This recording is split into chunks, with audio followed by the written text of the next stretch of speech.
Je pense qu'on a besoin de diversité aujourd'hui. C'est un des problèmes des médias, c'est que les médias n'ont pas de diversité. C'est le problème majeur. Il n'y a que des blancs et des hommes. Il y a commencé à y avoir un peu des femmes, mais pas forcément en poste de direction. Il n'y a pas de représentation de cultures différentes, de couleurs de peau différentes, et de catégories socio-professionnelles différentes, et aussi les âges. On ne peut pas réfléchir correctement, on ne peut pas s'informer correctement si on ne regarde qu'un média que pour les jeunes. Il faut regarder aussi un média qui est fait pour d'autres générations. Donc je pense qu'il faut mixer tout ça. Il faut que dans un média, il y ait des jeunes, il y ait des vieux, il y ait des blancs, il y ait des noirs, il y ait des homos, il y ait des hétéros, il y ait des hommes, des femmes, etc. Je pense que cette diversité-là, en fait, elle est essentielle. Parce qu'on a besoin, l'information est complexe, on a tendance à se polariser, à chacun rester un peu dans notre camp, dans nos propres cercles.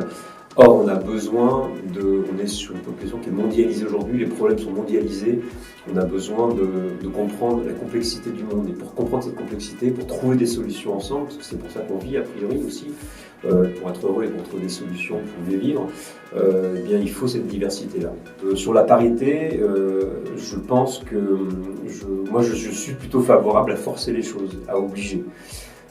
Pourquoi ? Parce que je m'en suis rendu compte, par exemple, en suivant cette règle. Donc, je suis membre d'une association qui s'appelle Jamais sans elle. Donc, quand j'interviens souvent dans des tables rondes, parfois à la télé ou dans des conférences. Et le fait de dire, donc je suis obligé de refuser, je m'oblige de refuser de participer à une table ronde quand il n'y a pas une femme, ben ça fait changer le comportement. C'est plus difficile de trouver des femmes.